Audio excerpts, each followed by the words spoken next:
Good evening, ladies and gentlemen, and as they say, spooky, spooky skeleton. Welcome to the CIL Formula College Round 9, and none other than beautiful downtown Chicago. Welcome, ladies and gentlemen, to the Round 9 here at the home of the Bears and the Windy City Grand Prix. Welcome, everybody. Tonight, I am joined by my color commentator, Nick Poitras. Nick, say hi. How's it going, everyone? Happy Halloween to everyone. I am dressed up as a bandwagoner. I got the Yankees on top. I got the Canucks with me. I live in Vancouver, but hey, man, still a bandwagoner. Go Yankees. Yankees in 7. Hope you're doing Nick. all good. Amen, Nick. And right now, they are up. Right now, 5. I believe they're 4-0 right now, bottom of the third. But enough about the Yankees, because we're focused on CIL tonight. And as I mentioned, we are racing here. And one thing to know also, folks, Sky Shrek unfortunately could not be here tonight due to weather reporting, emergency weather reporting over at Oklahoma. So hopefully everything is going well with her. And yeah, so without further ado, Nick, tonight it is going to be the tricky trials of Chicago downtown street course. And we have never seen a street circuit as narrow as this. I mean, we saw in real life NASCAR Cup has raced here and the Xfinity, but we never really saw any open wheel action. So this is going to be a first for us. How do you feel? What are your expectations and excitement in going for tonight's race? You know, the main expectation that I'm having is chaos. I mean, you go look at the Detroit race that we had from previously, only 5 finishers. And although that wasn't as tight as Chicago was, it was bumpy. But the thing is that Chicago is easily the tightest track that we have so far on the calendar. I think that's going to catch a lot of people out. We have 7 of the 12 corners being hard braking zones to 90-degree corners. And so I think that's going to take a lot of people out. We're seeing it. It's only 2.14 miles with 12 turns. And this is going to be our only NASCAR street track from everyone. And famously, it was shown for Shane Van Gisbergen winning at that race. Pit speed is only about 45 miles an hour. And this is the first time we're running here. So I think it's going to be a lot of excitement, a lot of chaos. And I think the main goal for everyone is just to keep it clean, keep it out of the walls, not be brushing it. Although there's not going to be a lot of bumps, it's going to be very hard on the brakes and especially those front tires. So making sure that you mitigate all of that is going to be the absolute key to having a good race and easily finishing in the points. And it's definitely one thing to note, as you mentioned, right? We've seen NASCAR Cup here race, and to a certain degree, one might say minimum, it was a fantastic race. I think that there's a lot of opportunity, especially when you take in consideration the open wheel of the Formula College Series, and also just allows it to have much more of a, dive bomb opportunities that could perhaps, actually stick it. So right now we are in qualifying underway, and we got Cale Davidson as we were seeing him trying to warm up the tires. So Nick, one thing to point out for our viewers is we're running 2 different tire compounds, and this is a street circuit. So unlike Belle Isle, just like Belle Isle, I should say, we're running the green wall-sided tires. So as you see right now, Cale Davidson with those green tires, you can consider them the softs, and the primes are the black. Correct me if I'm wrong here. Yeah, no, you're absolutely correct. And the thing is that the one thing I'm going to be very interested to see is how those softer tires are going to be able to hold up in the street circuit. We saw in Detroit, one of the things that a lot of the drivers said is that they were very surprised that those soft tires just kept on going through the distance. There was absolutely no need for those harder compound tires. So I think we're going to see something very similar here. I think these braking zones might show a little bit of difficulty, especially for these tires. But you know what? If it was to look anything like Detroit, I think those soft tires are going to be the one to go, and I think they'll be the one to go the distance as well. Yeah, and it's always about what type of tires do you put on, right? What compound tires do you want to start out your first stint and then move on to the second, right? Do you go for the green ones, sauce? You're going to burn them up in traffic, or you might need them to pass through the traffic. Or are you going to be the lead? Do you want to take it nice and easy? You have the free air. Do you want to start on the black primary tires so that when you go into the pits, if you got to make up positions, you can get to the soft? And so right now, Cale Davidson tracking P11, as hopefully if he does have another lap, maybe we can do a lap around the circuit and he can talk to us through on which braking zones, or really what heavy braking zones, could there be potential for a dive bomb? Oh, and there are plenty here. I would say some of the main ones as we come around the final corner. We're going to go and set this lap as Cohen Evans, now Lucas Moody saying the first 2 times here in our qualifying session. Let's see how Kildavin does. Down into turn 1, you're going to have a lot of difficulty with the heavy braking zone.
What drivers, how do they take it, and how much rear tires do they save? Because we saw Clint out of turn 9, out of turn 10, and then into 11. You just saw how much it's so bumpy, and that's just one of the heavy street usage of Chicago. And, you know, I couldn't agree with you more as Clint Halterman goes fourth. He's about 3.5 seconds off of, I believe it's Lucas Moody in third place. We have some interesting timing as Walker Green, car number 48, having a major off there in one of the hard right 90-degree corners. And we also want to go look at Aiken Lomar, and most importantly, we want to mention that he had probably one of the best ones that we've ever seen in CIL. His first win in CIL, to be very specific, and he had a little bit of trouble here in this qualifying session. He's currently sitting in 10th place. He did have a little bit of an off earlier. We did see it a little bit quickly as Ricky Paz is now up into 6th position, very close between the two of them. But again, you're totally right. The car going through here is so bumpy, but the one thing I do love actually is that the rear steps out. That's how you know you're on the limit with this car. All the steering is in the front, and so trying to get the nose pointed is very, very difficult as well. As you can see, he has to back out almost and not hit the wall. You think you're able to carry that speed, but as you get it to the exit of the corner, it just understeers so much. And you really got to get on the throttle early, as Aiken Lamar does, but gets a little bit too much wheel spin. I think he's going to try one more time for a lap. But a good time so far, P10 for Aiken Lamar. Edward, I want to look at Lucas Moody especially. He has been really, really solid these last few weeks. He came third last week in Iowa. In the Watkins Glen race in the Cup Series, he finished third. and he's currently third right now. What do you think about Lucas Moody and how well he's been doing? Oh, I have one word, and it's exceptional. It's really just an attribute that he has, which is hard work pays off. I can actually tell this from personal experience because the last 2 days, Moody and we've been having kind of like practice together. We actually just hosted our own session, a mock race, you can say, of the upcoming Cup race, and I got to talk to him about his experience so far in CIL. As right now we're on board here with the 42 ASU of Garrett Vighton. And so, as we see, going out of turn 7 through 8 and 9. But yeah, it's really one thing to note that Lucas Moody, so far, you consider him, I would consider him a rookie, but even though this is his second series so far with the and with the CIL, you could say universe, it's just the man has put in so much effort and practice. Under I cannot undertell you, or not really. I can't overstate it, I should say.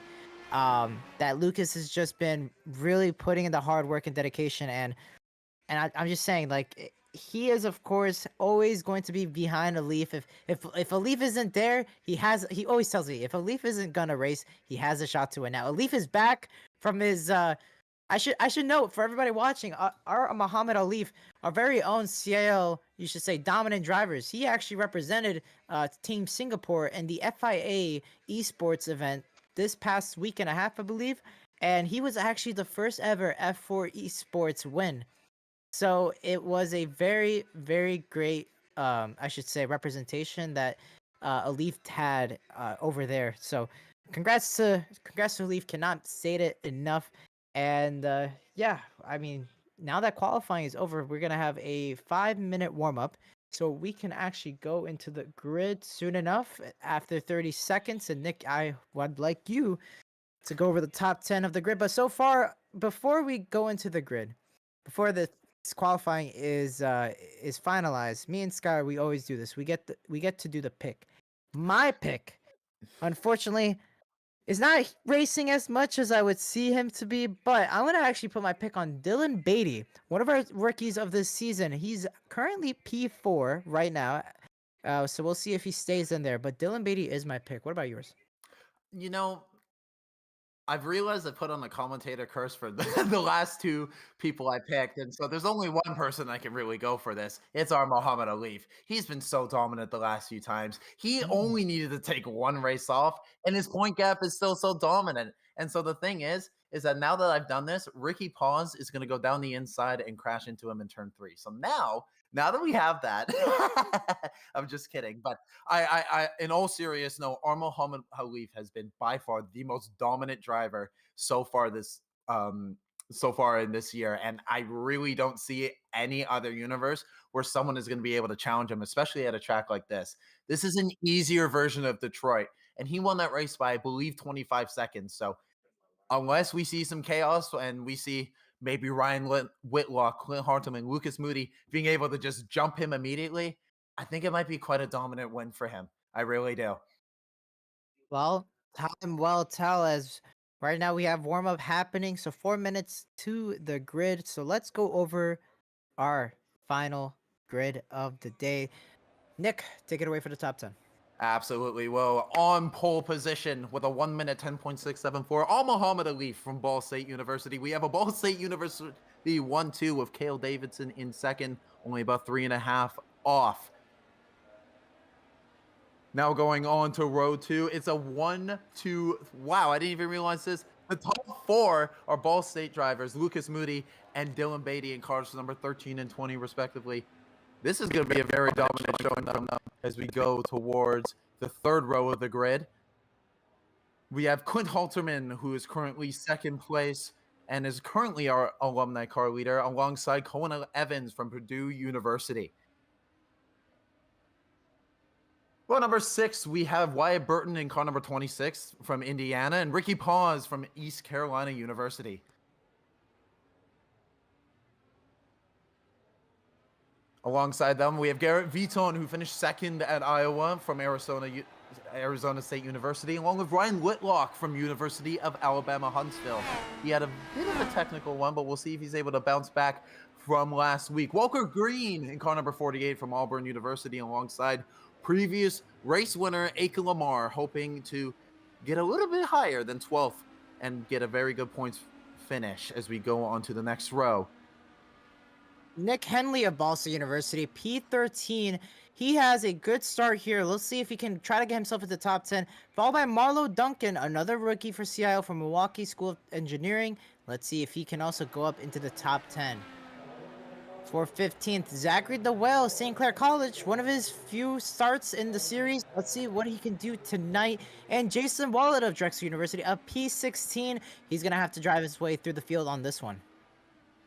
P17, Alex Fernetti for UNC Charlotte. Another strong start. We'll see if he can capitalize here. Maybe try to pass under the, maybe hopefully down to turn 1. And Nick Stockner for Clemson University. He had a really great race last week. Let's see if it can pull off another one. Andrew Voigt, Pennsylvania State University, P19. And Adrian Tipigovic, P20 for St. Clair College. And that rounds about our top 20. Nick? And on for the remaining cars on the grid, Alan Hong in car number 11 is in 21st, with Jake Cummings having a very difficult session. He actually wasn't able to set a time down. He's down in 22nd. Alexander Diamond from Drexel University, alongside Tyler Klingingsmith from Robert Morris University. Going to be very interesting to see these two guys, as Andrew Burrell from Clemson University in 25th, and Troy Comey from New England College in P26. I am a little bit surprised, Nick. Jake Cummings of Commerce University, at number 95, he hit the wall almost every lap. So during his qualifying, he actually spun it, I believe, out of turn between 1 and 2 or out of 2. So he is definitely trying to find something here. But I also want to give a little quick shout out for Garrett Weitzen in P9. I mean, the man drives mostly on oval. He doesn't really drive in the road course, but speaking of Garrett, let's try and show off these lovely faces that all these drivers have provided with us. Cale Davidson on the top left. Top middle is Lucas on the top right. Once again, can I get another one? Marlo Duncan on the top right. And so Dylan Beatty on the bottom left. Middle bottom is Ricky Paz. And on the bottom right, we saw him struggling in qualifying. That is Jake Cumming. And as you see, one of our drivers has dressed up as a minion. I think he is Bob from the hit movie Minions, or the yes. or the movies as you see the Minions. So good for them. This is the spirit of Halloween. So yeah, once again, I do want to say happy early Halloween. I know a lot of people will celebrate it tomorrow. It is tomorrow. And as you can see, I just want a quick shout out, Nick, to our very own Keith in the production booth. Look at all of this beautiful, like, cobwebs. I mean, like, it's amazing. And on the bottom left of your screen, beautifully designed by Keith. So much thanks to Keith for making this a Halloween festive, and all of this yapping has now led us to the race start.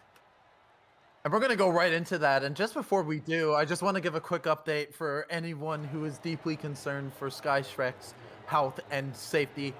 She is okay. The storm did not go through her area, so she's all good. Maybe, just maybe, might be joining us in the booth later, as we're going to be starting our official start here.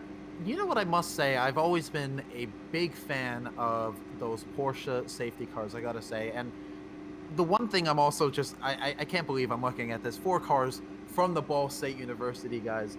All 1, 2, 3, and 4. This is going to be very interesting to see if anyone is going to be able to compete with those guys. Clint Halterman is going to be someone that I really want to see do a good job. He had a bit of a difficult race last week in Iowa. He was running up in the top 3 for the majority, but after having a few pit stop issues, especially getting out of said pit stop, I don't think he's going to be able to do that again, but him running in the top 5, it's absolutely going to be happening. What do you think?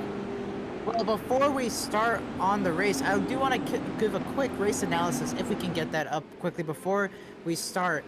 That's going to be the race length. Of course, 40 laps. It is a compound swap mandatory, so drivers are going to have to swap compounds. And it is 12 turns in total, and estimated fuel is going to be 20 to 23 laps. So it's really kind of vague. There's not a distinct lap, because it's all about how much they can lift and coast, especially with a lot of heavy braking zone. So I do want to mention quickly, It looks like the top 6 are currently on those quick green wall sided tires. So 7th place Wyatt Burton is the first one on those black on the different tire strategies. So it will only be a matter of time before we see a tire difference in the top 10. And Nick, we're about to go green here as the pace car is about to roll in round 9 here at the Chicago Street Course. We are green underway as our Muhammad Ali takes the green flag down the straightaway. It looks like it's going to be a Ball State 1 and 2 and 3 as Lucas Moody trying to hold off on the inside. He's going to hold off for P3. He's got a hard and charging Dylan Beatty. I should say Ball State 1, 2, 3, 4. And it's just so amazing that we're seeing such clean racing from the start. It's going down the inside. It's Aiken Lamar trying to get up into the top 10. All clean so far from the top 5 and down the field. Very impressive by everyone being clean. We're now going to be going on board with, I believe, that is Zachary DeWall, who is in 12th place. He's doing a very good job. This is some of the best runs that we've seen as him. He's trying to go up the inside of one of the Ball State drivers. Can he get that move done down the braking zone? Yes, he does. He's able to do it. That's the thing, as we see someone in the wall. Wyatt Burton is in the wall. I was just looking out here on the tower using my extremely precise binoculars. He actually he locked up the tires, and his car was just it's cold tires. Really cold tires, and it looks like he's gonna have to retire the car. His steering is all right, but he has no front right wing, and that means no downforce and nothing at all. So right now, Wyatt Burton, he's gonna have to just take it to the pits. But up front, focus on the leaders. One person that I do want to point out right now is Ryan Whitlock. He's up 3 positions, so from P10 up to P7 in that opening lap. So Ryan Whitlock with those green tires, he's currently making ground, I believe, to Cohen Evans, who's on the similar tire strategy. And yeah, go ahead. Yeah, my bad. And the one thing I wanted to mention was that I believe the only driver in the top 10 who started with the black tires was the one who had an incident. So getting those tires up the temperature is going to be a big issue, and we've just seen why. So everyone going on the soft green tires, as I said, was the right call. As we see our Muhammad Ali already pulling up about a half a second lead on Cale Davidson. But yeah, as you were saying, Ryan Whitlock up into P7. He's going to be so fast in that number 81 machine. I gotta say, in my opinion, that is my favorite livery out of everyone here. That is such a fantastic Blue Lightning machine as a University of Alabama Huntsville driver trying to make the move on Cohen Evans. I mean, you can't, of course. I mean, it's baby blue. It's one of my favorite colors as well. And Clay Halterman trying to make grounds in P5. He is close to making an attack on Dylan Beatty. Now, we know Dylan is a rookie, so we're going to see what the rookie versus veteran, who can outperform whatever. As it looks like Clay Halterman on the left side, he's going to try and outbrake. Who's going to be last on the brakes? And he's going to decide he's going to let him by, but the switcheroo move down on the inside. We've seen it before by SVG. Down on turn 6. Can he make the stick? Yes, he does, I believe. Oh!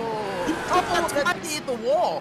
Dylan Beatty sent it in, but he hit the wall, so a matter of time to see if that damage hurt him a lot. It's down the straightaway, down into turn 6. Another opportunity for Clay Halterman.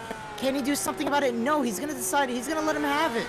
And I think Ryan Whitlock just got the overtake done on Cohen Evans. I'm not 100% sure. No, he's not. It looks like he went for that move. I have to say, though, Quinn Haldeman is being very smart with some of these moves. On the outside line, braking early, letting him go down the inside, and then he got that run because of Dylan Beatty going out the outside. You talked about experience playing a part, and that absolutely just showed was a complete night and day difference in racecraft. Fantastic racing between the two of them. An unfortunate night for Ricky Paz, our director. It looks like he got spun around, and he's now spun the car back around. So he is now rolling. He doesn't have any damage. So he clipped the inside wall, I believe, out of turn 7. So he's all good now. He doesn't have to have too much damage. So we're gonna get a replay, hopefully, by production. And Nick, one of the terrible things about this car is just how long the car is and how tight these corners are. And yeah, exactly. Like I said, 7 out of 12 corners are 90-degree corners. So it's so hard to get the car in. And there you go. He just clipped the wall on the inside. He was a little bit, I think he might have been worried about the car going around the outside, so he tried to take a shallow line, and He just took it a little bit too shallow. He was talking a lot of smack in the Discord server saying he was going to be the fastest, and now he's out, not even within the first 5 laps. Ricky, pause. We got to hear, come on, man. You got to do better than that. As we're currently watching on board with Ryan Whitlock, trying to get up to the back of Halterman and Dylan Beatty, but he was able to get past Colin Evans and up into 6th place.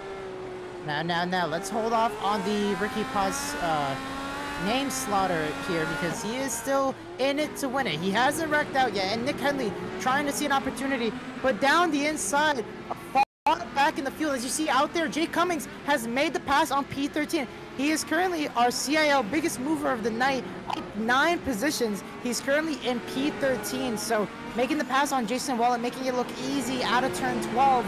So right now, I got my eyes on Jay Cummings. I mean, he failed to qualify, but he is making moves left and right as Nick Henley under the attack of Andrew Woods.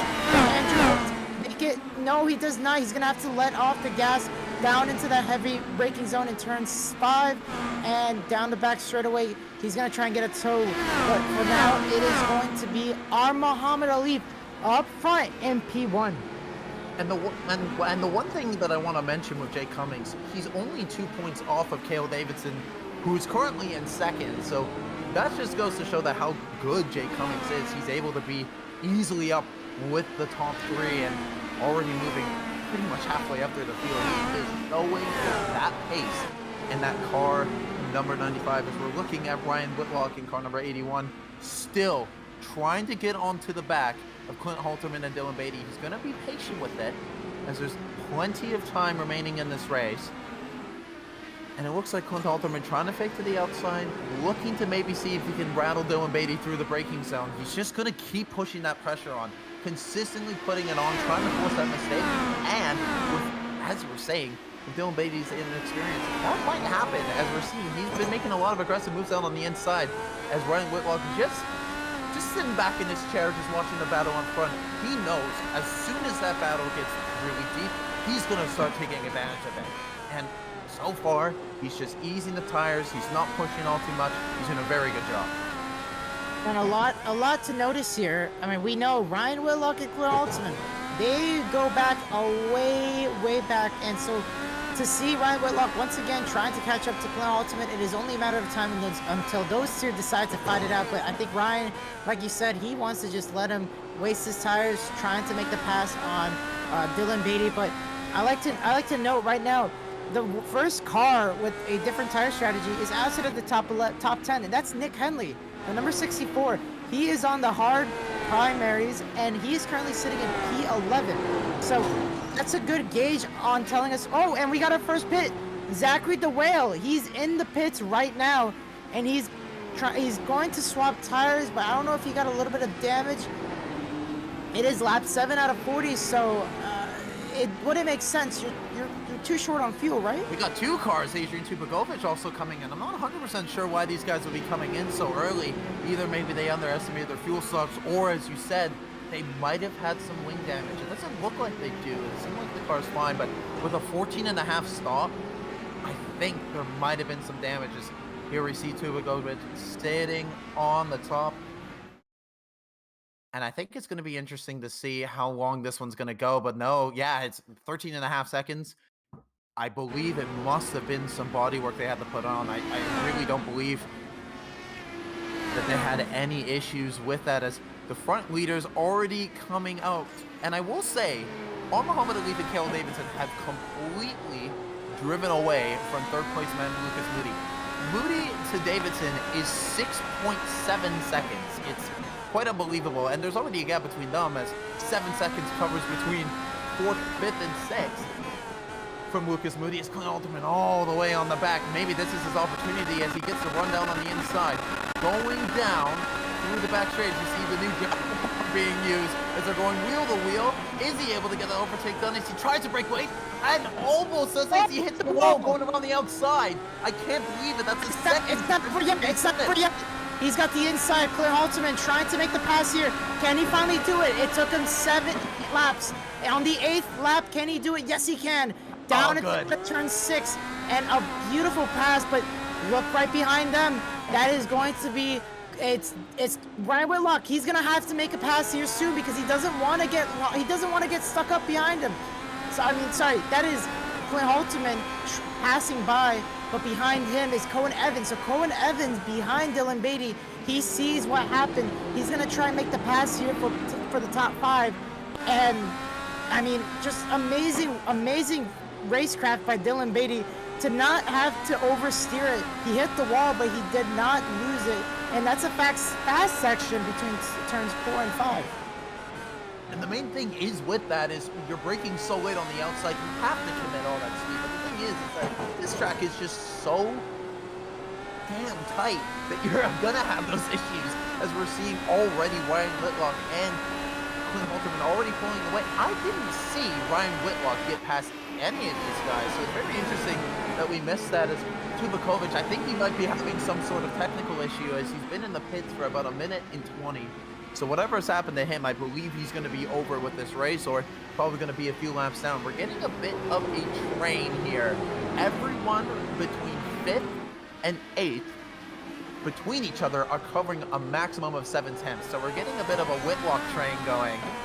They called it a Truly train back in the 2000s. We're calling it a Whitlock train now, as Alan Hong in P21 currently entering the pits. Very quiet for him this season. It's really interesting to see when, well, I would say when these drivers are going to pit, because yeah, it is currently a Whitlock train, and this only causes them to slow up even more. So the gap between 4th and 8th is so minuscule. Now, behind them, I do want to mention, is Marlo Duncan. He is currently 7.6 seconds behind, but behind him is a fast charging Nick Henley with, oh, I believe someone has pitted it. That was Jay Cummings. Jay Cummings has entered car number 95. I wonder what's happened to him. Oh, it looks like he has some front left damage on that wing, so he's definitely gone over onto the wall on the left side. He was our main man who was making up the most places, and it was looking that he was going to have an easy top 10 finish. That game is over, as Alexander Diamond and Andrew Burrell are the two top movers with 10 apiece. Ryan Whitlock also doing a very good job with 6, Andrew Boyd with 8, and Marlo Duncan with 5. So sadly, with Jake Cummings having to move down, it looks like his race might be coming to an end. As Vuitton, oh my goodness, I think he hit the wall on the inside trying to push so hard. Going through that section is really fun, but man, if you aren't careful, you're gonna have those issues coming out of that corner. Yeah, Garrett Beitzen is trying to make up positions here. He is currently tracking really good with the tires. His tire pace is really great, but one thing to notice is the most position gained. So it was Jay Cummings for a moment there, but we got to give it up to Alexander Diamond, one of our Seattle staffs. He doesn't really do the races as often, but tonight, hopefully his luck turns around, and he's currently up 11 positions, followed by Andrew Burrow up 10, Andrew Voigt up 7, Ryan Whitlock up 6, and Jason Waller up 6. But yeah, no, right now, Andrew Voigt's one more car that went into pits. Yeah, he has right front damage, right wing damage. But yeah, it's really going to be interesting to see how long does it take for these cars to finally pit naturally and not just out of repairs. As we're on board here with Alexander Diamond, who's trying to really catch on to Garrett Beitzen, as he is currently the last one in that P8, between P4 to P8 train. And the one thing I will say about that pit stop, I really do think that it's probably going to be happening within the next 10 to 12 laps. We saw previously that the fuel rate here, or sorry, the tire rate here is around 20 to 23 laps. So that's probably when it's going to be happening, as we're seeing a little bit of a battle here on the front straight between Cohen Evans and Aaron Beatty. Is he going to be able to get the move around the outside? No. Aaron Beatty breaking so late into the turn, blocking him wide, doing a very good job with the defensive stuff on the inside. Don't have to worry about track limits here, as the track limit is the wall. As here comes down the straight, this is going to be a very good opportunity here for Cohen Evans to get it on Dylan Beatty. Beatty using his push to pass, but Cohen Evans having to back off. Beatty really on edge. He almost hit the wall again on that outside. He is just absolutely flying. Here comes Cohen Evans using the push to pass. Can he get him down on the inside? I think he will. And there he goes up into 6th position, Cohen Evans. Yeah, so Dylan Beatty, you saw him use that push to pass down into turn 6, and it was really a good defensive move he had, but just not enough. And behind him, as we see, is Garrett Weitzen. So Weitzen now knows Dylan Beatty is a roadblock. He's got to get around this guy. This rookie is taking up too much. So we might see Garrett trying to set up a pass as they go up the hill down into turn 12. Can he make something happen as down this front straightaway? He's gonna have another shot here. Yes, he is. Oh, he gets a little bit into the wall. Barely grazed it. I don't think. Keep it rolling. No, nothing bad. And it looks like Dylan Beatty is gonna live for another day, for a few more corners as we see him take it really shallow. But right now, the leaders, Alif is actually catching up to lap traffic. He caught up with Zachary the Whale, and so it is about to be really busy.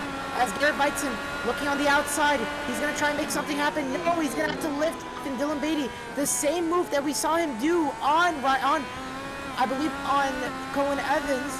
He did it again, but this time he's gonna hold off out of turn 5 down into turn 6. He's gonna keep the position, but Garrett, oh, I know him. He's not too happy right now. No, they're not at all. And the one thing I can tell you is that Dylan Beatty's tires are cooked. He has been overusing them as he goes wide on the apex there. You can see that he's just struggling on those tires. He was pushing them a little bit too hard against Halterman and Evans. That's the thing about this type of racing. You got to know when to push and when not.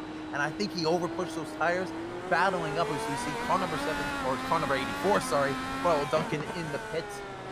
And Alan Hong has been in for the last 2 minutes, and as well as Jake Cummings. So I think both of their races are over, which is such a shame. But looking back on this battle here, Garrett Weitzen doing a very, very good job and being very patient as well, as we're seeing Ricky and Aiken Lamar, our previous race winner, and Ricky Pons trying to get an overtake. He's been quite quicker in the first 2 sectors, up 3.5 tenths and 4.5 tenths in sector 1 and 2, but he had to back off there against, or sorry, that was Aiken Lamar now entering into the pits. My apologies as I got confused by the main times. He's entering our pits. Our previous race winner just having a little bit of a tough time here on the streets of Chicago. Aiken Lamar got damaged there, and so Ricky was able to pass him. Now he is P12, which is 4 positions below where he started. But, you know, you were mentioning earlier, you know, what's happening with Ricky. Well, look, he's still racing. And also, who's still racing is Claire Halterman. Once again, these 2 fellas just seem to be stuck like glue. They don't get past each other. They always gotta be together. Clint on the trying to hound down on Ryan Whitlock, but he's not with that dirty air. But it is interesting to note Ryan Whitlock was behind Claire Halterman in those first stages of the race, and now has made the pass. But now Claire Halterman on the reverse attack, the counter attack, I should say. And another battle here for seventh. The battle for 7th is Dylan Beatty and Garrett Weitzen. Weitzen trying to find his way around the rookie. He is not happy. All this dirty air, as we see, he's on the push to pass. Time will only tell. Can he make something happen? Out of turn 4, down into turn 5. Nothing yet. But so far, Nick, the battle is growing, but the tires are dying. No, I couldn't agree with you, and I think they probably have about 5, 6, maybe 7 laps remaining on there, but I really do think that Dylan Beatty has been overusing those tires, pushing a little bit too hard, and I think it's only, like you said, with time, Garrett Weitzen is going to get that overtake done. I think if I was in Weitzen's shoes right now, I'm just going to think about trying to force Dylan Beatty into a mistake, try to get him to overbrake, try to get him to lock up, miss the apex of the corner. That's all I'm focusing on. And Weitzen is kind of doing that. He's getting up really close, but not really going for an overtake, trying to force him to go a little bit wide. As we saw, when you really force Dylan Beatty to go for that overtake, he goes hard and late on the apex, and that's where we see hitting the wall. So if I was Garrett Weitzen, I'd try to force him into making that move where he's forced to go fast on the outside. That's where you're going to get him. I really do think so. And Aiken Lamar, I believe, is going to be officially out of this race. He's been in the pits for the last 2 minutes. Our previous race winner officially out. It's been taking so many people, and we're only on lap 16. I think we're now down to 16 cars. Wow, what a wreck fest it's been so far. Now, we're not allowed to make gambling here, but over and under, I believe, how many cars can our Muhammad Ali put laps down. And so currently only 12 cars on the lead lap, I believe, which is insane. Ricky Paz, he's the last one on the lead lap, and he's currently 3.8 seconds in front of our Muhammad Ali. So a leader's update here. He's cruising. This is a Wednesday night drive downtown Chicago for our Muhammad Ali. But while we're here, why don't we go through the top 10 who are almost, it's going to be only 11 cars on the lead lap. So I'll take away the first top 5 here, Nick. So our Muhammad Ali in front, as we know, per usual. Cale Davidson, Ball State teammate, in second place, trying to get around Nick Henley. Lucas Moody a little bit further back. He is currently tracking 10 seconds behind. And third place, so Ball State 1, 2, and 3, the ball of wall. Nick, it is an old saying here, old as ever, but it might come to fruition once again as fourth place, Ryan Whitlock, the 81 car, trying to hold off, as you see right there, Clint Halterman of UNC Charlotte, the 044, getting closer ever so much, but not there yet. And for the remainder of the top 10, Cohen Evans, who's currently in P6. He's had a very strong race here. He's made a lot of overtakes, been able to get past Dylan Beatty.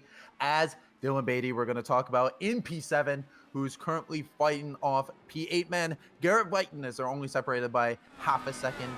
And P9, our highest mover out of anyone so far, Alexander Diamond. He's done a fantastic job. I believe he started down in 21st, 22nd, around that area, and is already up in the 9th. So a fantastic job for him. And to round up the top 10, Jason Willott. He's done a very good job with a lot of pressure on him from Andrew Burrell. Sorry, Wallet, not Willott, Wallet. As they see Andrew Burrell trying to get a lot of moves here, but again, it's just so difficult in that section to get anything down. You really have to go single file. But I think just maybe he's going to try to go for it out of the final corner. Let's see how he's going to do. Going to go a little bit deep on the braking, but he's going to get a good exit. This might be a very good opportunity for Andrew Burrell to get into the top 10. What is he able to do in the slipstream?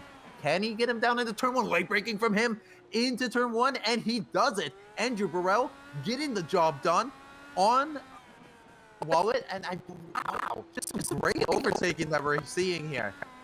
Yeah, so Andrew Burrell makes the pass on Jason Wallet, and so Wallet is out of the top 10. Burrell is in the top 10 now, trying to get at Alexander Diamond as Clint Halterman once again so close to Whitlock, but not yet. And so once again, another lap goes by.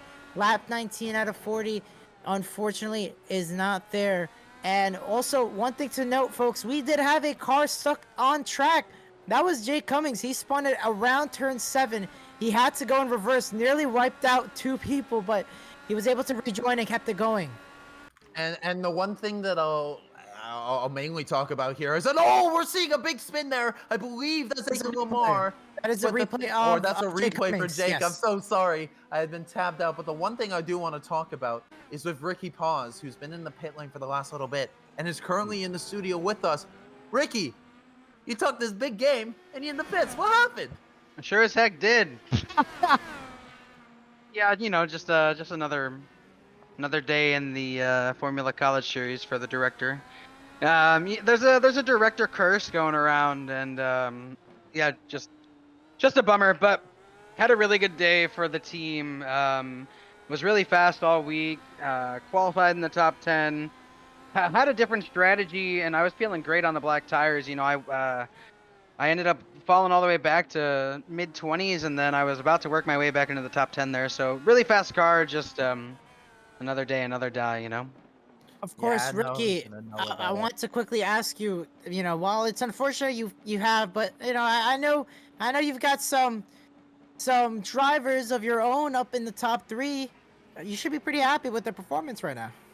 Yeah, man. I was, you know, I want to let it be known that I was the fastest Vortex driver until today. So, yeah, it was really good to feel fast, and then jet-lagged our Muhammad Ali comes in and waxes me by a second and a half. So, really happy for the Vortex guys. It's been a Vortex 1-2 for a couple of races now. So, really happy to see the Vortex guys up there, both in the Cup Series and in FC.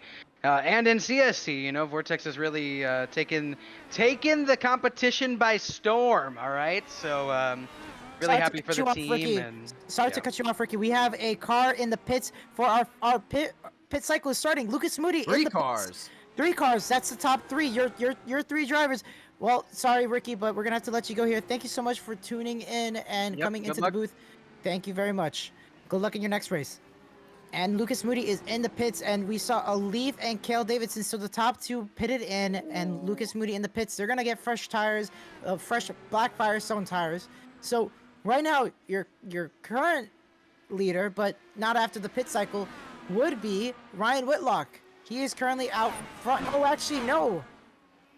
He is. No, Leaf has already pitted. So the Oh, top 3 that have already pitted. So Leaf and Keith Davidson have already pitted, along with Lucas Moody. They But were they- just so far out yeah. that they've already been. Yeah, they were so far out. We weren't even paying attention to that.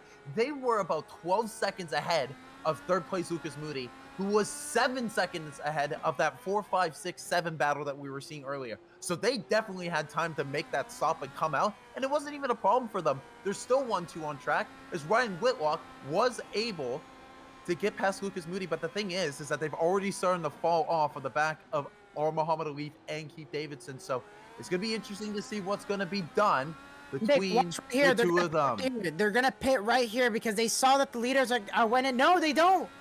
They're gonna go one more time around. So Clint and Ryan, obviously, they're gonna try and underpit one another. But it's interesting to see they are currently 22 laps into the stint, and I mean the fuel it's gotta end soon. Our estimates is 23 laps, so I believe they're gonna come in next time around, and we'll see which driver goes into the pit box better and I would say faster and quicker out as well. And the one thing I'm going to have to note with that, I'm starting to think that Clint Halterman is just mirroring what Ryan Whitlock does. That's his main competition. He knows he can't really get up to the top 2, so he's going after the main man right now. So I think he's just going to do exactly what he does, follow him into the pits, come back out on track at the same time, and try to attack him head on. I really do think, as we see Alexander Diamond in the pits. And now, something I've been wanting to do is, if you want to get a good example of how to do a fast lap around here, let's look at the fastest man on the track, or Muhammad Alif. He has the fastest time, and we're going to do a very quick lap. Coming up into turn 1, you're going to be doing some late braking, moving as far to the right, around the 350 mark. All good so far as he goes out wide. He's got to let the car come out wide. Second, Nick, I got 90-degree something. corner. I'm It's sorry. Clint Halterman entering the pit. Yeah, Clint Halterman is in the pits, and sorry we can't do a fast lap, but we could save that for later down in the race when the pit cycle has concluded. But right now, UNC Charlotte, the 044, Clint Halterman in the pits. Looks like he's going to try and underpit Ryan Whitlock, so Whitlock has to make a really good in-lap here. So Clint's going to get those black Firestone tires, and if Alex Frenedy is in, Alexander Diamond's been in the pits for a while. Ricky has been there for minutes. But Andrew Voigt's also in the pits to change tires. So right now we want to see. Well, I want to focus right now is the battle for 4th. As we saw, Clint Halterman has went in, and Ryan Whitlock is about to come around, and he's about to go into the pits. I believe in 10 seconds or so. So Clint Halterman down into turn 4 into 5. He is currently tracking 32 seconds. 32.4 seconds behind Ryan Whitlock. As Whitlock rounding about here down into turn 12. Let's see if he's going to respond. Yes, he does. He's going to go into the pits. And it looks like it's going to be also black Firestone tires for him. And oh, Clint Halterman, I'm watching him from outside. He is pushing it. He is almost banging the walls left and right, trying to make up time. He hit the wall again. Those black Firestone tires, he's having a tough time trying to wake them up. He's now under the attack. Well, not really, but Aiken Lamar kind of telling him, come on, buddy, we got to get a move on. As Clint Halterman, he hit the wall out of 8 and out of 9.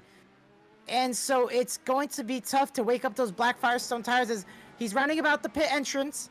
Is Ryan Whitlock out of the pits?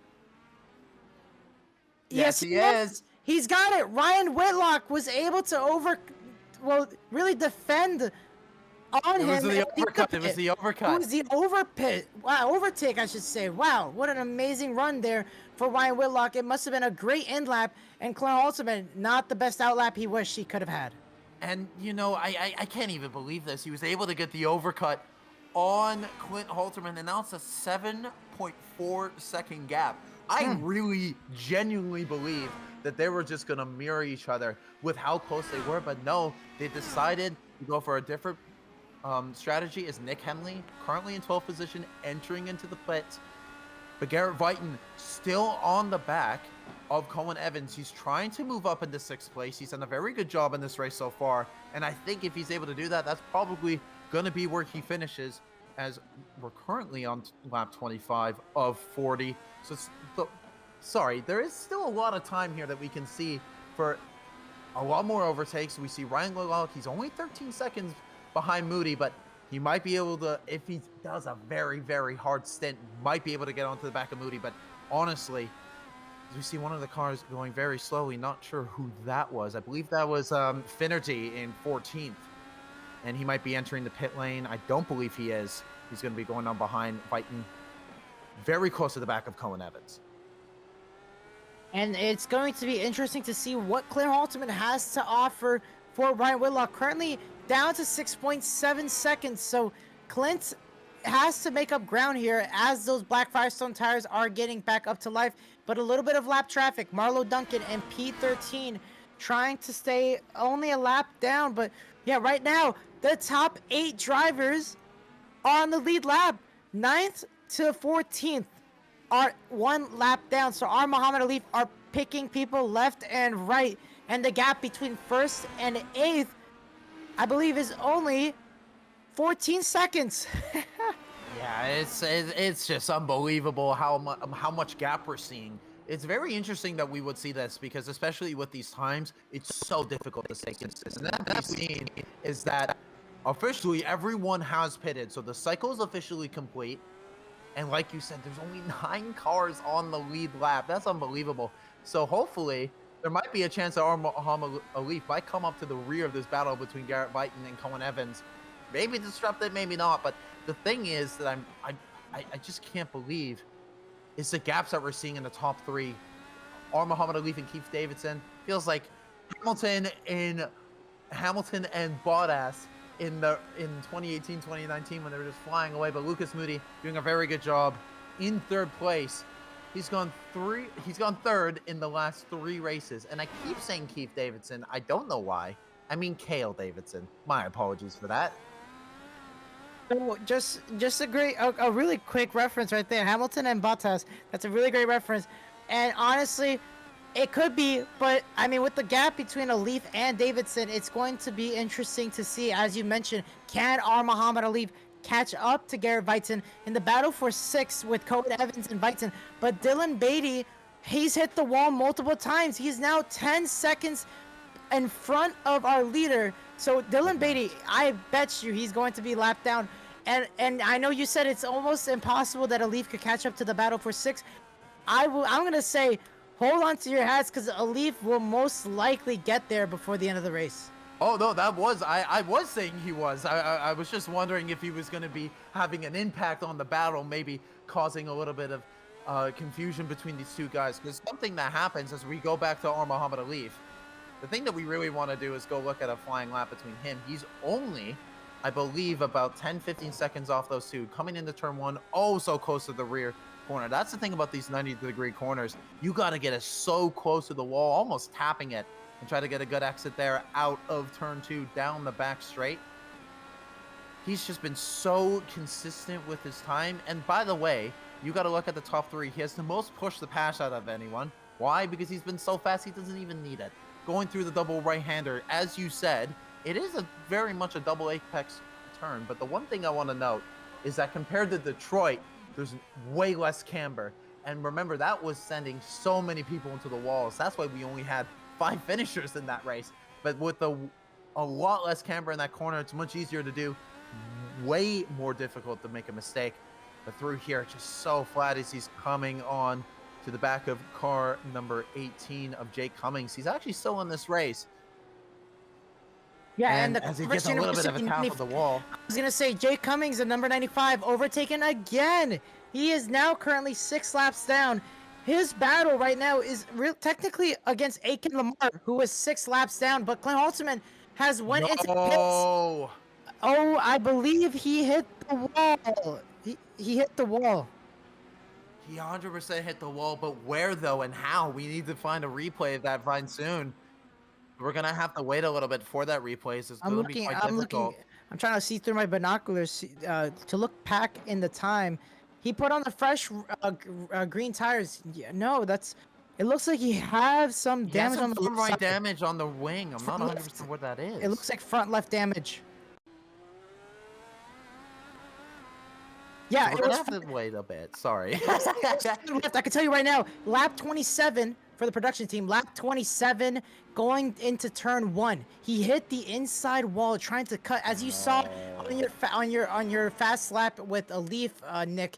You see how much a leaf is trying to cut the corner, trying to cut the apex. Well, Clint, unfortunately, trying to do what the leader does, but he got too close. He flew too close to the sun like Icarus, and he hit his left front on that inside wall in turn 1. So yeah, lap 27. And the one thing I want to mention with that, and he had a bit of a walk up going into one of the corners. That's a bit of a preview. Yeah, And and the that's thing been is that we happening want a to lot. see. I was And gonna say, that's Nick, been that was happening a lot to mention quickly. Clint Halterman, he was struggling on these black tires. He's been just over sliding it into the corners, and he's been locking them up too easily. Now, if this is the lap from 26 to 27, this would be it. Notice on the left side, you see those brakes. It would be the, wow. I believe it's the lap before this one. But that's all right. We can go back to the live feed now, as it looks like a leaf is catching up to the battle of 6, and only 3 seconds ahead of him is Dylan Beatty. So currently only 7 cars on the lead lap. And just to mention, if we go on board with Dylan Beatty, he also has damage on the left, Nick. He has damage, and his teammate is catching up. I mean, what would you do as a teammate? Do you let him by, or do you ask him, oh, go slower, you know? Nah. You gotta let him by at that point. You gotta understand that once you have that damage, you know you're gonna have a slower race car. You know you're gonna cause a little bit more chaos. Unless you're very confident about the pace that you're getting at, you're really not gonna be able to do it. As there's on board with our Muhammad Ali using a little bit of his push the patch going down into turn 1 again. You can see how close he gets to that wall, but you're absolutely right. If you get a little bit too close, as you said, Icarus flying way too close to the sun, you're gonna hit that wall, and that tire's gonna go flying. Coming out of turn 2, he's just so good with the car on throttle. That's one of the things about this thing, is that you got about 830 horsepower going to the rear. You got to be so careful, as you see how much space he has to use. He almost has to back out, use a little bit too much stuff Team as he orders. goes past. That was one of the team cars orders right there. Dylan Beatty moved to the side for a leaf. Team orders in play. He did not want him to ruin his race. And with that damage, he does not want to spin out in front of his own teammate. So our Muhammad Ali has now lapped another car. Only 6 cars on the lead lap. And you guessed it, Garrett Weitzen in 6th place for ASU in the 42 car. He is only 4.6 seconds. That is quite utter dominance by our Muhammad Ali. And Weitzen into the pits. Weitzen is into the pits. I don't know what happened to him. But I believe he must have had an issue with the wall, and also ooh. right before he was going into the pits, I think it was about a 6.5 second gap. So clearly something happened, and that's what I'm saying. Is this is so similar to Detroit? You have to be so careful about just keeping it clean. You get one corner wrong, you're in the wall, and your race is done. And we just saw that again. Garrett Whiten doing such a good job trying to race with Dylan Beatty. But sadly, he's now going to be out of this. I don't know if he's going to be out of this race or not, but he's been in the pits for the last 40 seconds. This is such a shame. For the And car I have number 42.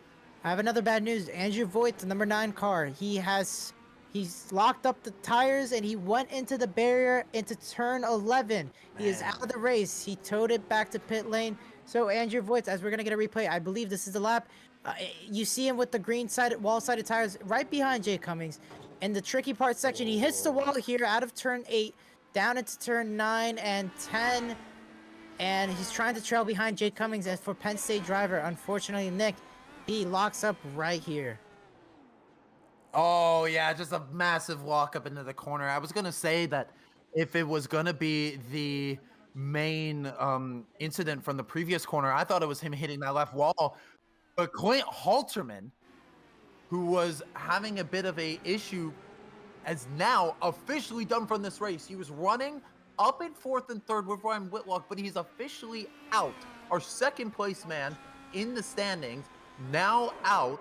This is a massive moment there into the corner. It's so fast in that right-hander when you're twitching the car.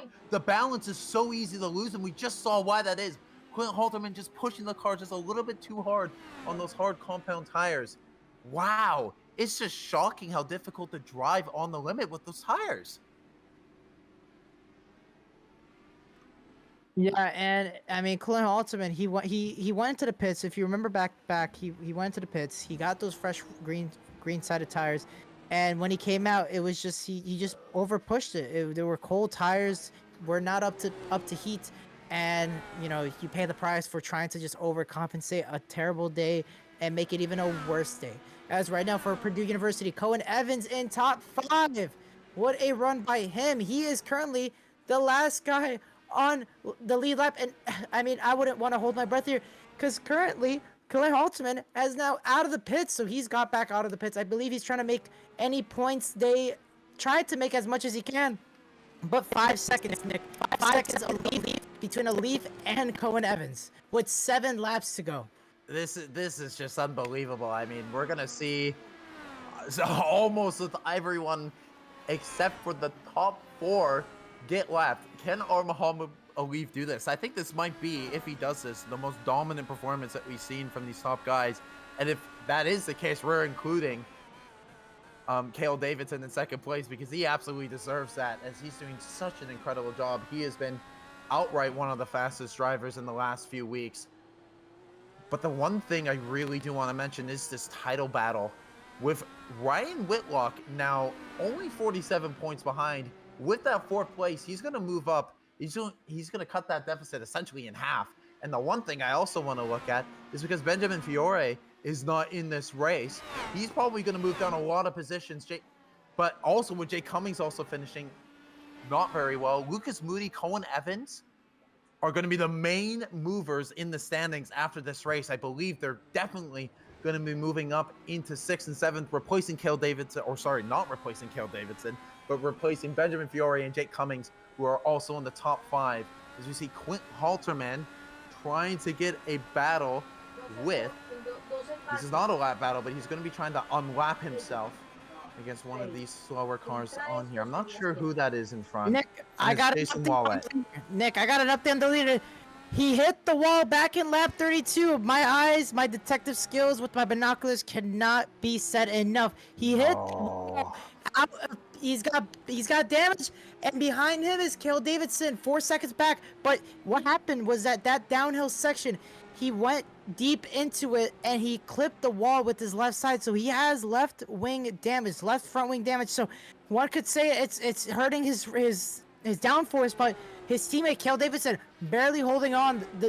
The I would say the gap went from 6.5 to 4.5 in the last 3 laps because he got this damage on lap 33. So for 3 laps of damage, he's lost 2 seconds.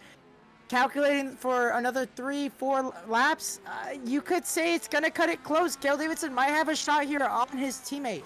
He might, but the thing is, I was just about to mention that points or that time gap. It was 6.5, now down to 4.5. But the thing is that Muhammad Alif immediately is just brought right back up onto the pace. So I think that crash was the thing that gave him that 2 seconds. But now, can he keep that pace up? And it looks like so far he's doing it.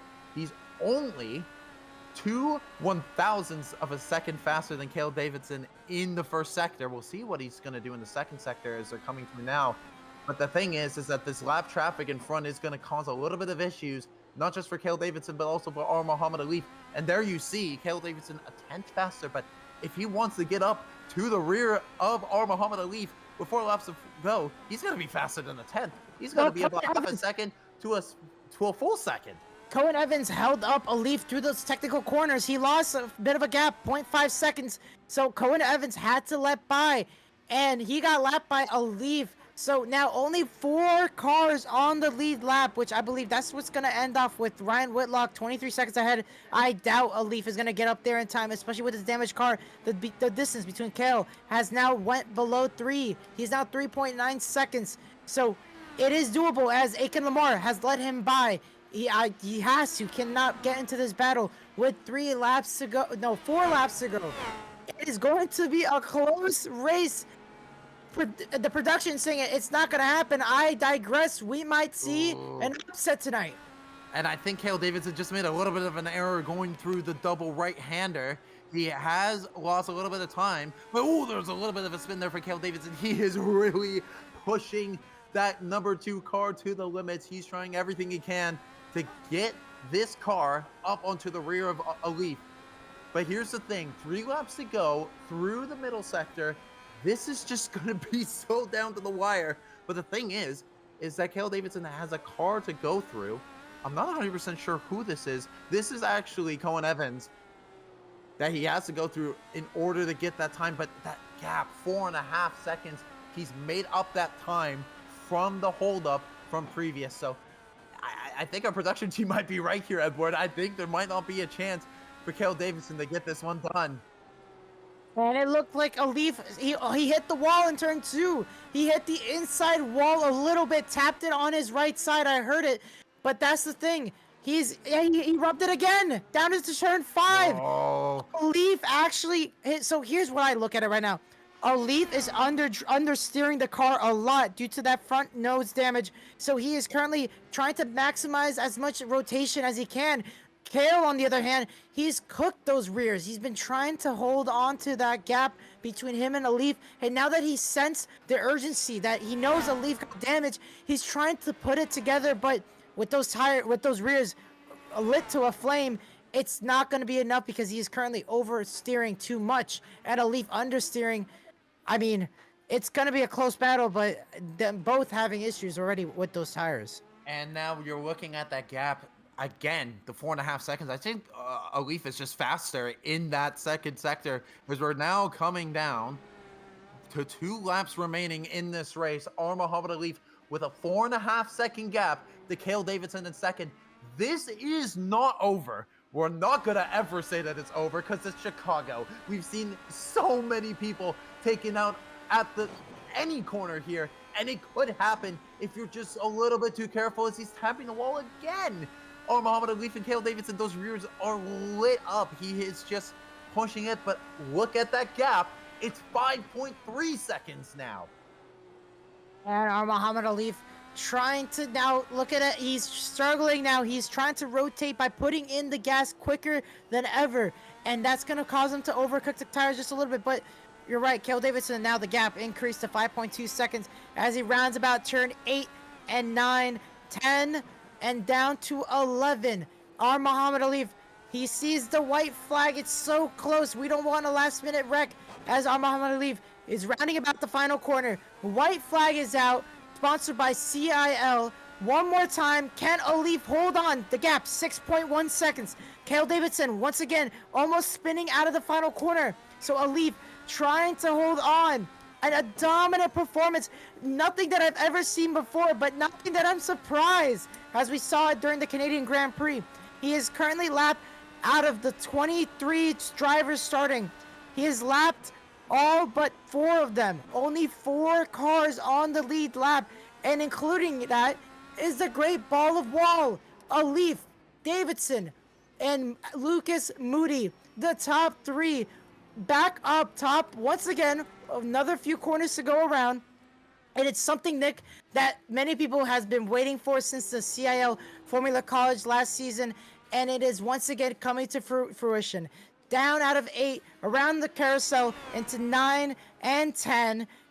Only 2 more corners for Ball State University to be back on top, not just already with the Leafs performance, but their drivers in the podium.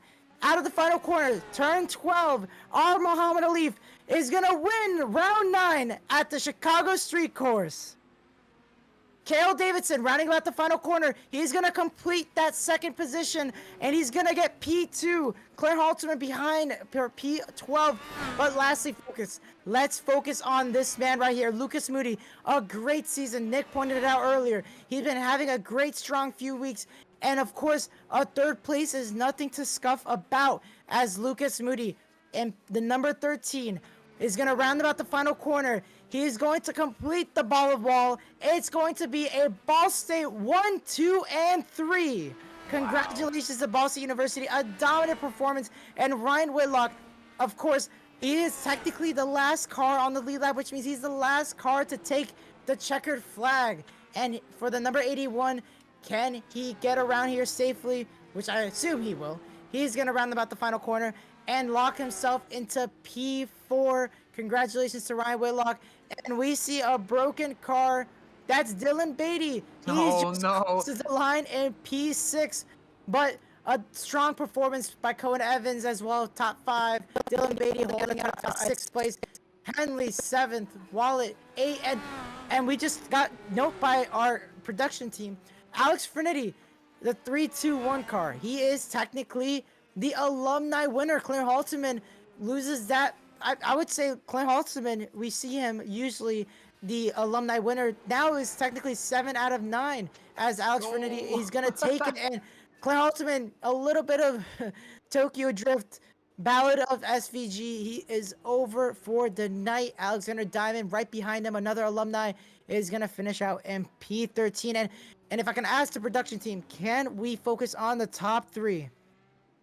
I mean, you go and look at them. They're just having the 3 wide. To be through, how was this race for you? I mean, honestly, I really got to admit it. I called it from the beginning. I tried to put the commentator curse on Muhammad Ali, but it was just inevitable. So consistent and so dominant, even with some of those wall taps. The one thing I really wanted to say was with 3 laps to go, he was 0.3 faster in the first sector, then 0.6 faster in the second sector. And if there was any chance for Cale Davidson to get that win, it was done right there. Muhammad Ali from start to finish, showing that he has the pace to do it and do it clean. And there goes Jake Cummings ruining their party, saying, "Get out of the way, I'm trying to go home." With the top 3 between all of these guys. And a big crash there from the final guys. It's a demolition derby, Nick. They don't care. It's a vortex, as we call them. They are also known as Team Vortex within the Discord group. But wow, these guys, we're going to try to get them into the front as someone has flipped. They don't care. They've won. They're happy. It's all virtual, guys, so don't have to worry about any flipped cars and millions of dollars in damages. Nick, and of course it's Lucas Moody. Of course Nick, it's Lucas being the one flipped. Nick, this is a newscast right here. We got a traffic. We got a car over down on Columbus South Drive. Unfortunately, Lucas Moody is currently stuck upside down, and they're gonna give up. Whoa! What happened? If only production team could go back in time there a little bit, as Ahmad Leaf just did a barrel roll. And a little bit of professionalism, but also you got to give it to those top 3. That was a fantastic drive. Leaf absolutely schooling the field. I mean, that was just like Kyle Larson in the All-Star race at last year for the NASCAR series. I mean, man, oh man, a Leaf jet lagged coming back from the FIA Esports, Motorsports, whatever name title they got. And it's insane for him to just come in onto the sim and wins immediately. But Nick, we are going to get those drivers up here in the booth, and I'll give you the honor to start out with our first one. Who do you want to pick up? I want to get Lucas Moody in here almost immediately, but they have not been able to. I think they're too busy partying right now to get into the interview waiting room. We're going to try to ping them one more time and get them up in here. But the thing that I want to do, Nick, I really do want to discuss there, is the driver of the day. I mean, I really can't give it to anyone else. It's Muhammad Ali. From start to finish, just being the most dominant driver. You can't do anything about that. Even Cale Davidson, he tried to push him, but even with damage, Muhammad Ali is just like, psh, not a problem. White, the flag, domination. What can we say? What can we say? Well, my pick, Dylan Beatty, he started P4, finished P6, so a strong day to get a top 10. And so my pick did not disappoint much. And of course, I wanted to mention, Nick, we used to do this a lot back when Ball State, the ball of wall, and now it's a thing again. They love to just interview together because they're all in the room. So we are actually going to get a 1, 2, and 3 interview all together. Uh, Oh, really? I believe so, because that's what they did last time around, and we'll see if they do it again. I know that they're gonna do it, but we're gonna get confirmation unless we're gonna get them separately. We'll see here. So if that's the case, who should we have all three of them in the waiting room. Who should be the one I bring up first? I think we should bring up the third place man. Let's bring up Lucas Moody first. Yeah. And while we have that, Lucas Moody, our third place man. Lucas, I think that's 3 in a row with third places. You got third in Iowa, third at Watkins Glen, and now third here on the street of Chicago. What's been the main thing for you in the last few weeks that's just made you go, you know what? I'm getting on the podium, whether you like it or not. Talk to me about it. Yeah, I was thinking the exact same thing. I don't know whether it's a blessing or a curse. Around some tracks it feels like a blessing. Like today, like being third, it felt really good just, being behind my teammates, but at Watkins and at Iowa, I felt like a kind of a curse, being stuck in third. I want to take that leap forward. But yeah, 3 third place in a row it's really nice. And I mean, the only thing I can hope for is I continue in Darlington. Just great run of form here. My mental is where it needs to be, and I just got to keep it up. Well, Lucas, a fantastic drive. I just know how much you put into practice and witnessed it firsthand recently. So, wanted to ask you, while as much as the Great Ball of Wall has returned, and I was hoping for a group interview for the old days, but how does it feel to once again kind of have a show of dominance, being part of the team? Yeah, it really has been a while. I don't know if I'm just speaking for myself, but think I can speak for the whole field where this Indy car is, it's different than the last 2 cars we've run in the series. So it's taken everybody a bit of time to kind of understand it and get the car down. And I feel that now that we have all put in the practice, the Ball State crew has put the practice in. Not only can we get a 1, 2, 3, 4, but we got a 1, 2, 3, 4, 6, 7. We had 5 cars in the top 10 finish tonight, which is absolutely insane. And just to see that all of our practices paid off is really nice. And just as we're finishing up, is there anyone you want to thank? Sorry, I was muted. Yeah, sorry. You're all good. We're down here. You're all good. There's a lot of background Anyone noise. to thank I or was trying to shout make out sure you for guys us? can hear it. Yeah, of course. I got to shout out my Ball State teammates. Leaf, Kale, our academy drivers, Nick, and Dylan, who finished 7th and 6th respectively today. So great run from them. Of course, all of my teammates on the oval side as well. All of my teammates over at Vortex Motorsports. Vortex mention! Vortex mention! Of course, Overton Setup Shop as well. My parents, my mom, my dad, my younger brother Andrew, and my mom's in the chat. Shout out to Michelle Moody in the chat. Love your mom. Mwah. And of course, the wonderful directors of the Ball State Esports program, Dan and BK. Well, thank you, Lucas Moody. And that was our P3 finisher. Good luck in the next race. Have a good one. Thank you. All right, Nick, bring up our 2nd place finisher. Gonna be doing that right now. 2nd place man, who I was butchering his name for about half of the time. Because every single time that I was looking at Kale's name, my brain was just thinking of my producer, Keith. I don't know why, but that was what was happening. Kale Davidson, who's finished in 2nd place. Kale, you had a pretty interesting run there in the last 10 laps. A leaf was hitting the wall a few times and you were coming a little bit close. Talk to me about getting those tires through in that final stage, trying to push onto the back of him, and how that kind of became a little bit unsuccessful, but overall a good race. Yeah, when I kind of saw Leaf's pace right at the beginning, I knew that I knew I had good pace on primaries, but it wasn't worth the time at the beginning of the race on alternates to push too hard to try to stay up and risk hitting the wall or taking myself out. So I kind of played it safe in the beginning. I knew that I had good pace. I didn't let a Leaf get too far ahead, but I also knew I was building a pretty solid gap behind me. Yeah, tell him to be quiet. Yeah.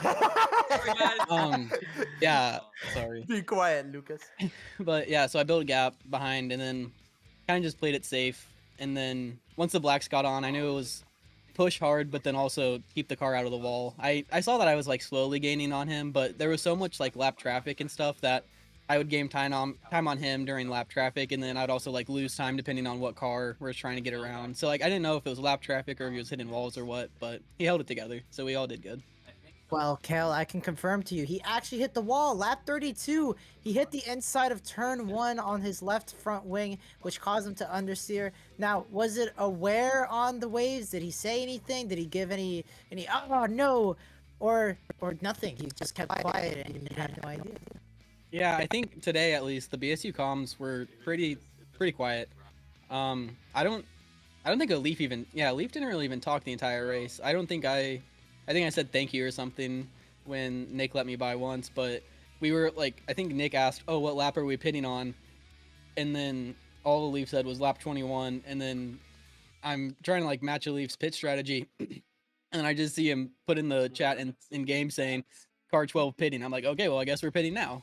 Like, so everyone was just kind of quiet doing their own races, keeping our heads down, trying to finish strong. And just to give a final little thank you, is there anyone you want to say thank you to or shout out for the cast? Yeah, I want to shout out all my teammates, especially Leaf, Lucas, Ball State 1-2-3 once again, and then also shout out to Dylan for making that a 1-2-3-4 in qualifying, and then shout out Nick as well, and then our esports director Dan and BK, and then shout out my mom and dad and grandma and grandpa, and then Indie Hood Rats and Miller Farms for sponsoring the car. Awesome, thank you so much. Our second place man here at Chicago, Kale Davidson. Now we're saving the best for last, and the one that I gave the pick, trying to curse him, but it didn't work. The Halloween curse did not work, and Alif just said, "Screw you guys, I'm gonna win this." Alif, that was lights out from flat. That was from start to finish. That was a very, very comfortable race. Talk to me about controlling that pace, keeping it up, and then near the end of the race, you were having a little bit of incidents with the wall. So I want to talk about just keeping that consistency through 40 laps of Chicago.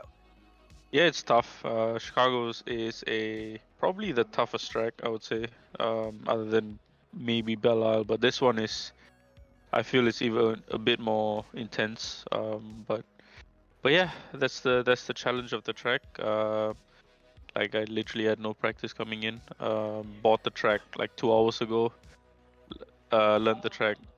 I mean, for the viewers, it's not that big of a deal, just because of how much I put in, like just how much hours I put in. So don't be surprised. But yeah, it was fun though, just learning. I love street tracks in general, so like learning the track and then trying to push the limit. And obviously I had great teammates who are really fast, in Kale and Lucas. So I kind of watched what they were doing and then tried to put my own twist into it. So yeah, I think that's where the qualifying kind of came in, and then from then on it was just kind of controlling the pace and yeah, bringing the car home. Well, congrats, Alif, once again on a strong, dominant force. I mean, probably jet lagged, but jet lagged. I wanted to say, and also sick from what I've heard. I know we're kind of good on time. This race was kind of quick, so I did want to give a little bit quick shout out. Alif, I mentioned this early on the stream. You went traveling and you kind of represented Team Singapore in a famous, or I should say, well-known event occurring this past week. Want to give us a quick bite about what happened? Yeah, it's the FIA Motorsports Games. Some would say it's like the Olympics of motorsports.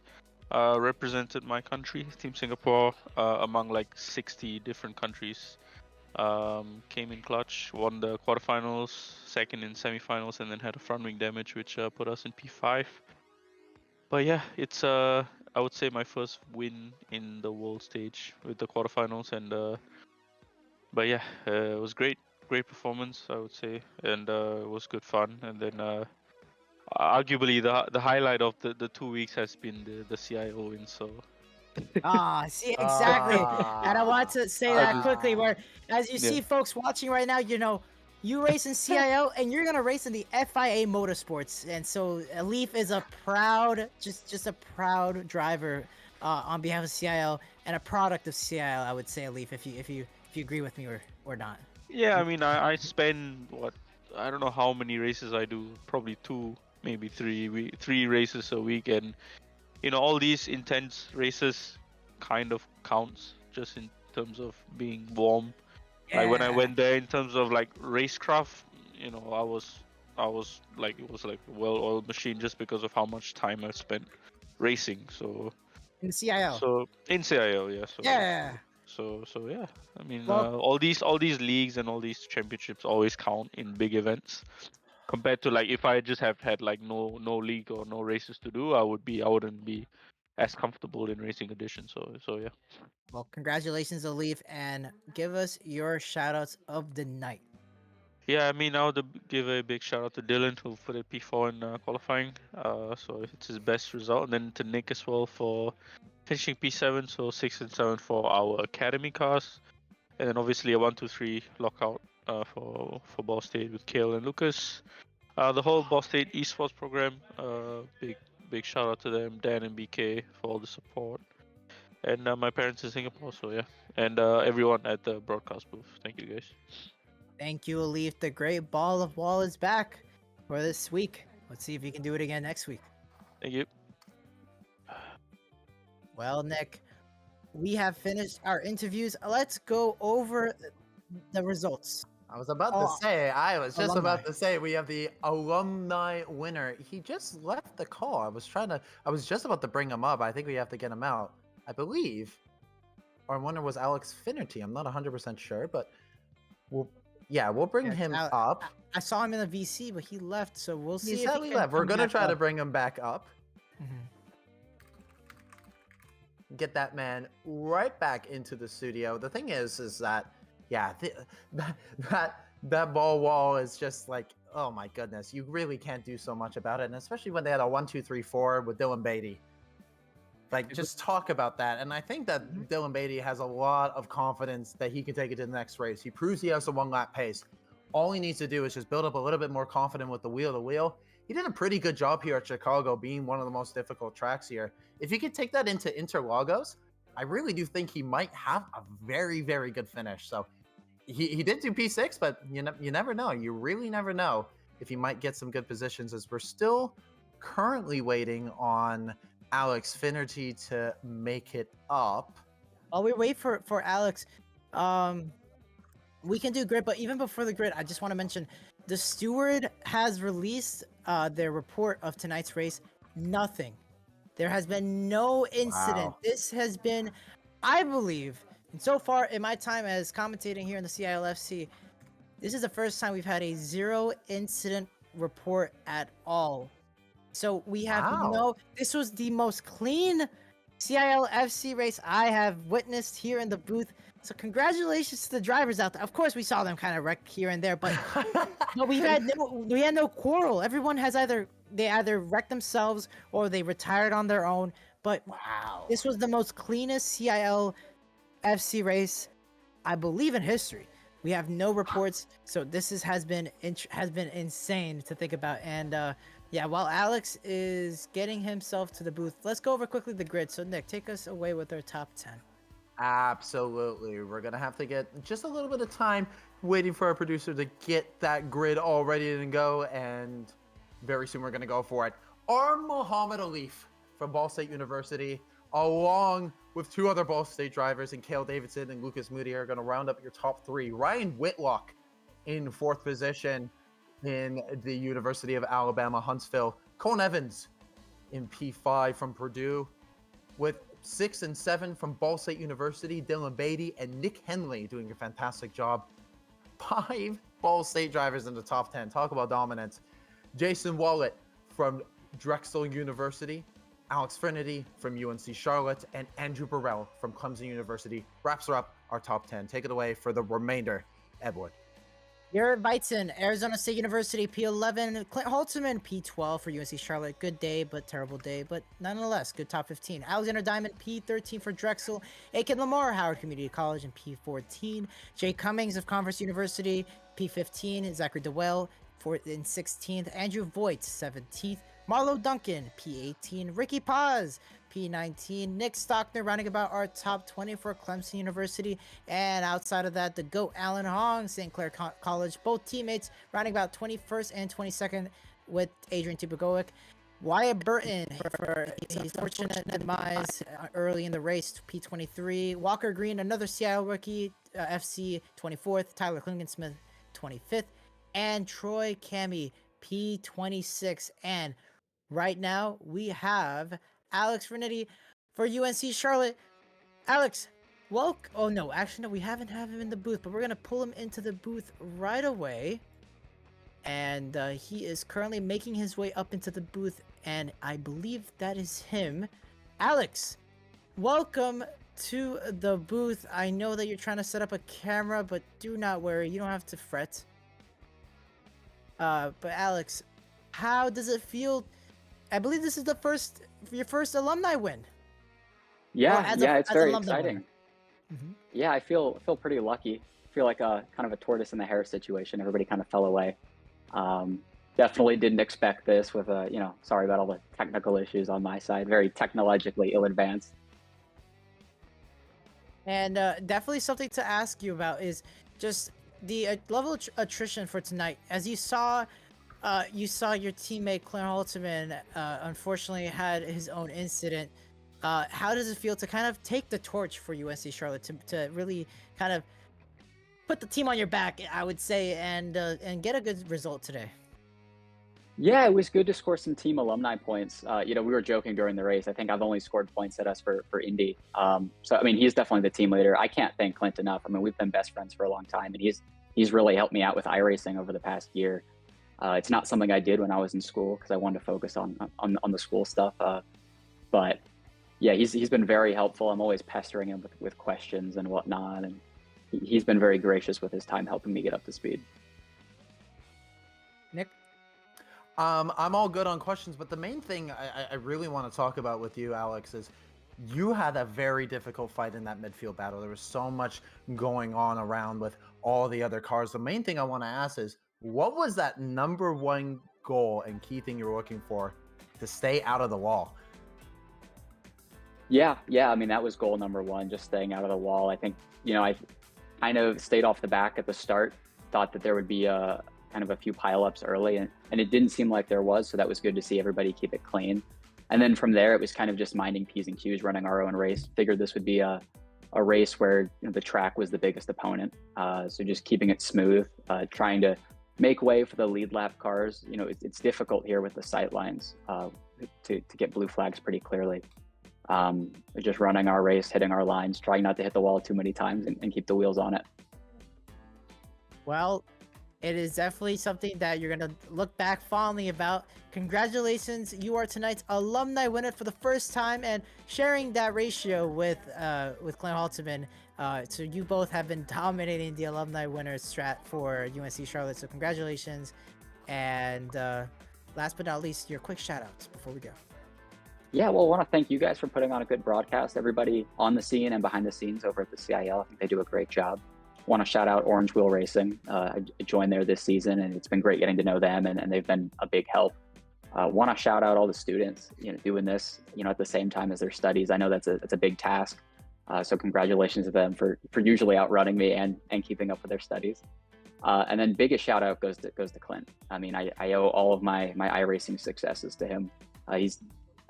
To say he's been helpful would be an understatement. I mean, he's really been a lifeline. Well, thank you so much, and good luck in the next one. Hopefully we get to see you in the booth. Okay, thank you guys. Have a great evening. And that was our alumni winner, Alex Vernetti. What an amazing drive by him, picking up the torch with Clint Halterman. Both really good in alumni standings. And let's wrap this up with our schedule for next week.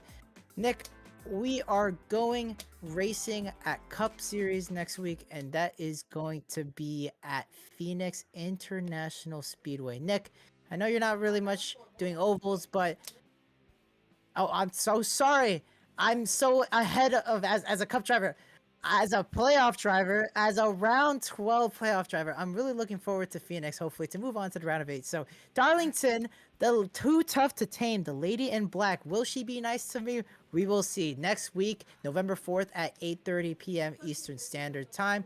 And next week at FC, we are going to the Colonial Challenge. That is for round 10.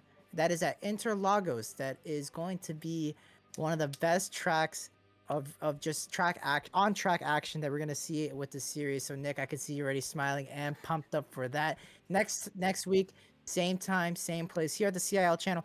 And if you haven't already, if you haven't subscribed, because if you don't, you're gonna get a 4x in your next official iRacing race. So that is going to be unfortunate. Thank you for the visual. There you go. Like just like that, down below, click that like button if you enjoyed the stream and if you subscribe. And lastly but not least, the CSC, our Collegiate Sports Car Challenge. We are going to the Glen and my home track, race 3, November 7th. That is going to be in a week time, next week, next Thursday, same time. It is going to be a 2-hour endurance race. So hopefully we have enough production team to cover that one, because I will be serving as your main caster, and not to, I guess cat's out of the bag. Nick will hopefully be up there with me as commentator. So if we do have a broadcast next week, hopefully we do. And if not, well, then you're going to look out for our socials, because we will announce the winners there of that race. And before we go, Nick, your last things to say about tonight's race. You know, I mean, we came into it expecting a little bit of chaos with a lot of stuff. We didn't get a lot of that, but there was still carnage. We only saw 4 cars on the lead lap, and pretty much what we said about our Muhammad Ali, it happened. Lights to flag domination, and you really can't ask for more from the Singapore driver. Just fantastic, and it's the reason why he's the #1 driver in our championship. But the one thing I'm very excited for is that battle for now going to be second, between Clint Halterman and Ryan Whitlock. That's going to be very, very close, and I'm very excited to see how that's going to go into Interlagos. Man, I can't wait for that track. It's going to be some fun racing from there. Well, tonight we're going to conclude our broadcast of the Round 9 Seattle FC at Chicago from here in the biggest city of the world. And flag to flag race, couldn't ask for more. So thank you so much. If you guys enjoyed the race, hit that like button, hit that notification bell. We will see you all in the next broadcast. Take care. See you guys.